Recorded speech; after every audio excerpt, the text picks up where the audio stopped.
Yesterday, June 6th, an anonymous person took to the 4chan message board, I know, and posted anonymously a link to a torrent file, which again was anonymous, that contained supposedly a massive leak of source code from the New York Times. Now, this file was not some little rinky-dink file. We're not just talking about source code for the JavaScript front end for the New York Times website.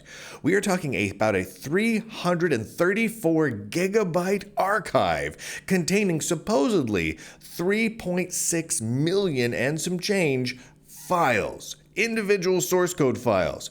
Massive, off the charts massive, so massive that I took one look at that and said, there's no way. That just is too ridiculous. Someone leaked 3.6 million source code files from the New York. Now, I would believe it if you said it was every article the New York Times has ever written in a giant source code dump, or every email from their email server. Okay, yes, millions of files for sure, but source code files? Crazy. So I downloaded it. That's what the Lunduke Journal does. I mean, we get leaks from Amazon and Microsoft and Red Hat and just about every big tech company under the sun. So let's take a look at this supposed New York Times source code leak. So I fired up a virtual machine because it came from 4chan and I don't know what's going to be in it. Downloaded it all to that virtual machine, scanned the heck out of it for viruses, and started trolling through all of it, trying to see what exactly was in here, because I needed to ascertain a few things. First, was this legit? Does this appear to be actual source code files from the New York Times? And second, was there anything actually newsworthy to report based on this? Because just because the source code is leaked, if I verify the authenticity of it, if there's nothing newsworthy, then I'm not going to publish any of it. Well, I think I've verified it.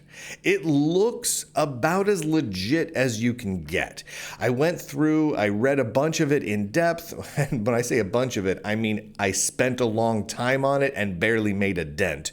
I scanned through it, I did searches, I looked at it every which way from Sunday, and it truly does look to be over 3-point-something million source code files. Now, before you get too crazy excited, most of those, let me see if I'll show you what I'm talking about here, consists of a great deal of Markdown files and whatnot for generating internal web pages. So a lot of the source code, yes, it's source code, but it's source code for documentation, right? It's sort of like they have essentially static website generators internally at the New York Times, which from these Markdown files create all of their internal documentation. So this is the source code that does all of that. And it's from a wide variety of stuff. I mean, it's all over the map. I mean, we're talking onboarding documents and technical documents, hiring documents, switchboard documents, user attribute documents, a huge amount of documentation. I'm wondering if this might be how much of the internal New York Times documentation this sort of stuff includes. At first glance, it appears to be a tremendous amount. It also includes actual source code for Android and iOS clients. It includes source code for various portions of web pages, lots of games, because the New York Times does a variety of different games. The source code is included here. Obviously, these are corporate secret sort of pieces of code. And the only reason for me as a publication to publish and discuss the details of any of it, beyond just like this simple screenshot that I'm showing you here now, is if it is of the public interest. Right? So we need to talk about how leaking works from the journalist point of view very briefly. And I know the New York Times is very aware of this, so this is not so much for them, even though I know they are watching right now, as for everyone else. So the way things work, at least within the United States, If I, as a journalist, as a publication, do not commit any crimes in obtaining leaked material, whether it be from government sources or corporate sources, by and large, I'm in a pretty good shape legally. I'm really not opening myself up to any sorts of can of worms or retribution from, say, the New York Times for having this material, because I did not commit any crimes in getting it. I didn't leak it. I didn't hack anything to get it. I didn't wiretap anyone. I didn't step outside my very comfortable legal narrow corridor of being a journalist. So I'm pretty well safe there. However, one thing that court cases involving the publishing of leaked materials do tend to look at is, was there a reasonable assumption that publishing some of this leaked material would be of the public interest, right? Would it be news? Would it be valuable in some way for the public to know this information? So now, do I see at first glance any reason to say publish the Android or iOS clients for various things from the New York Times and the Atlantic, which is all included in here? No, I don't. And so therefore I won't be publishing it. That's that. However, it does appear that there's are a number of policies and other interesting things in place documented within this material that could be of the public interest. So what's going to happen now is I need to spend some time going through this information extremely carefully, reaching out to what sources I do have at the New York Times, consulting with one or two legal experts on a few matters, and then seeing what of that information actually makes sense to publish for the world to see. Now, again, this is 334 gigs of data, and because even the documentation is mostly in Markdown format, which is nice in that it makes it easy to search through all the files, but it makes reading through them, in some cases, extraordinarily tedious. If you find this stuff and people talking about this online, one thing that is worth noting right off the bat is this is real. This does appear to be real. I cannot fathom how all of this could have been created if it wasn't real. Right? No individual or group of individuals, no matter how experienced they are simply going to have the time to fake all of this data. It is an absolutely monstrous amount. Simply searching through it and scanning it is insane. There are over 5,000 individual mini archives within this link. Each one appears to represent an individual source code repository, or at least a folder or subfolder within source code repositories, and each one has its own individual archive.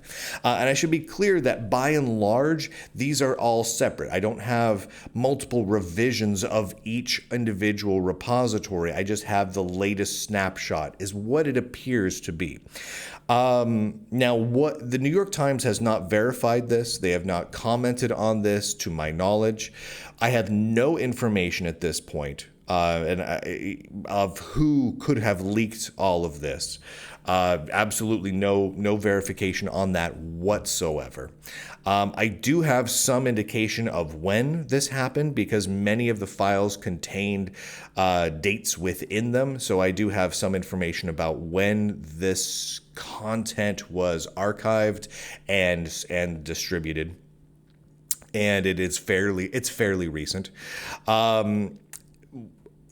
I'm going to leave it at that for now.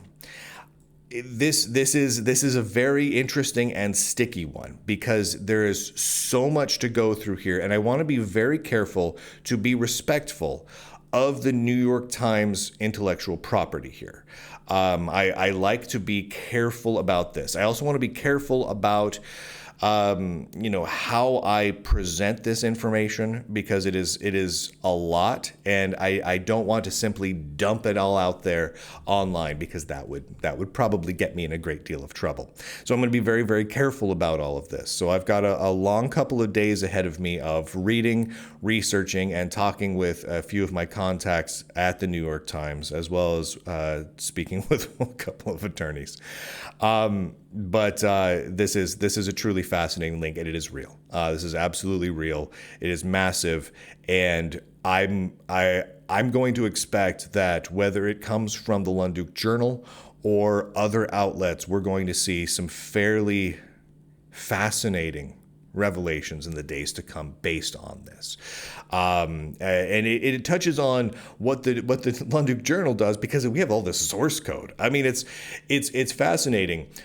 It's so often when leaked materials come out of a corporation, they are usually in the form of presentations or screenshots of emails. And most of those are pretty approachable for most journalists. Most journalists aren't programmers. Most journalists aren't QA people. They don't work with computers really, right? They use them to do their work, but they don't know how it all works. But when they get those leaked emails, as they can kind of deal with that. They can vet it. They can see, okay, who's it from, and they can figure out the details. But in this particular case, I think there's going to be a lot of journalists getting their hands on this that simply aren't going to know what to do with it, because if it's not Markdown files, then it's actual JavaScript source code and all sorts of other things. So here we go. I feel like the Lunduke Journal absolutely needs to be one of the organizations going through this, because who else is going to do it? What other what other publications are out there that cover leaked materials that have some engineering experience? None of the other tech news outlets are going to do it. So we're going to go through this. Thank you to everyone who subscribes to the Lunduke Journal that makes this possible. Lunduke.com and Lunduke.locals.com. If you don't already subscribe, please do. Give me a couple of days to work through this. It is massive. It almost is making my brain hurt simply going through all of this. As the downloads started to trickle in and complete, I started looking through it last night, and the first things I looked through were tremendously boring. It was just stupid JavaScript files dealing with it was dull. It was really dull. It wasn't going to be of interest to anyone. And then the next couple of things I started looking through, I'm like, oh, well, this is interesting. We'll see where it goes from there. And with that, ladies and gentlemen, boys and girls, man, it's going to be a crazy year. We're off to a lot of leaks. Seriously, I mean, if this is the number of leaks, we got leaks from Microsoft, Red Hat, IBM. I've got leaks from coming in from Adobe, from Amazon, from Intel. Now we got these New York Times leaks. We got those Club Penguin leaks the other day. This year is going to be nuts. There are whistleblowers within every corporation who are just like, let me just archive the whole corporate intranet, and then here you go, which makes going through all this stuff tedious and time-consuming. But man, there's some funky things going on here.